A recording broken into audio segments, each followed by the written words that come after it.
تک یہ علماء کی قربانیاں رہے گی تب تک نہ قرآن مٹ سکتا ہے نہ مدرسہ مٹ سکتا ہے. اور اسی وجہ سے میں آپ کو بتا دینا چاہتا ہوں کہ انگریز نے جو تاریخ بتائی، جو کمیونسٹ نے بتائی، جو RSS نے بتائی، اس سے ہٹ کر کے اپنی تاریخ اپنے بچوں کو یاد کراؤ کہ اس ملک میں سب سے زیادہ ہماری قربانی ہے. 1857 کو پہلی آزادی کیوں لکھی گئی معلوم ہے؟ اس لیے کہ 1857 میں صرف دہلی کے اندر جو لوگ شہید ہوئے ہندوستان کے، وہ 29,000 لوگ شہید ہوئے. کتنے؟ 29,000 لوگ شہید ہوئے. اور 29,000 میں پورے ملک کی بات نہیں کر رہا، صرف دہلی کے اندر میں، پورے ملک میں، کلکتہ میں، پٹنہ میں، بامبے میں، بالا کوٹ میں، اسی طرح شاملی میں، اسی طرح امبالہ میں، یہ جو شہید ہیں وہ چھوڑ دو. صرف دہلی شہر کے اندر جو انگریزوں نے شہید کیا وہ 29,000، 29,000. ان 29,000 میں شہید ہونے والوں میں 24,000 مسلمان تھے، 5,000 ہندو تھے. 5,000 ہندو تھے، 24,000 مسلمان تھے. اس بار کی پہلی لڑائی میں شہید ہونے والے ہندوؤں کی تعداد تھی، اسی لیے انہوں نے کہا یہی سب سے پہلے آزادی کی لڑائی ہے. بس یہ نقطے کے بعد میں نے آپ کو بتا دیا. اللہ ہمیں عمل کی توفیق عطا فرمائے اور اللہ تبارک و تعالی ہمارے اس ملک کو ٹوٹنے سے، جلنے سے، اس ملک کی حفاظت فرمائے. آج بھی آپ اٹھا کے دیکھیں تاریخ، کل پرسوں سے ایک ویڈیو وائرل ہو رہا ہے کہ مدھیہ پردیش کا علاقہ، وہاں پر ایک ضلع کلکٹر سے ایک جین کمیونٹی نے شکایت کی. کیا شکایت کی؟ کہ بھائی ایک آدمی کا قتل ہو گیا، جین دھرم ماننے والے کا ایک آدمی کا قتل ہو گیا، اور جب اس کی تحقیق کی گئی تو پتا چلا کہ قتل کرنے والے ہندو برادری کے. عدالت میں کیس چل رہا ہے. اس کے کچھ دن کے بعد ایک ہندو آدمی کا قتل ہو گیا جس کے شک شبے کے بنیاد پر 4 یا 5 مسلمان نوجوانوں کو گرفتار کیا.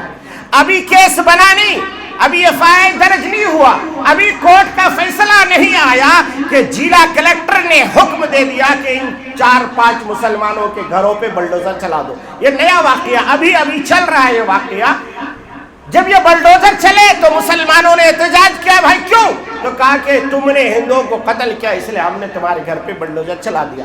تو جین والوں نے فون کیا اس کلکٹر کو کہ بھائی جس طریقے سے ان کے قاتل کے گھروں کو آپ نے بلڈوزر چلایا، میرا بھی بیٹا تو قتل ہوا ہے، میرے بیٹے کو بھی مارا ہے، اس کے فلانے لوگ ان کے گھر میں بلڈوزر چلاؤ.